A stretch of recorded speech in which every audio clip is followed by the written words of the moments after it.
যে তোমার এক ওয়াক্ত নামাজ নাই, সেজদা নাই, আল্লাহ নাই, রসুল নাই, হালাল হারামের কোনো পাক নাফাকের কোনো ধার ধারণা, একটা মোটরসাইকেল জিন্দিগি, একটা মোবাইল জিন্দিগি, একটা নারীর সাথে প্রেম, এটাই জীবন, চুলের ফ্যাশন, এটাই জীবন বানায় ফেলছ, বন্ধুদের সাথে অসৎ আড্ডা, কিছু অশ্লীল বিশ্রী বাজে কথাবার্তা, নিজেদের মধ্যে অসভ্য নোংরা কথাবার্তা, এটাকেই জীবনের আনন্দ, হাসি খুশি বানাই। অসভ্যতা আনন্দ হয় কেমনে ভাইয়া? প্রিয় ভাই বলো, কোন কোন কিতাবে লিখছে, কোন বইতে লিখছে, কোন ডিকশনারিতে যে নোংরামিটা আনন্দ, অসভ্যতা আনন্দ? তুমি একটা মেয়ের পিছনে ঘুরলা, এটা তো অসভ্যতা, এটা তো আনন্দ না। তুমি উলঙ্গ ছবি দেখলা, এটা তো নোংরামি, এটা তো আনন্দ হতে পারে না।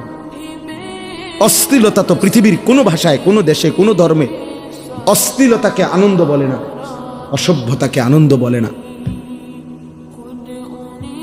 অতএব ইনসাফ করো।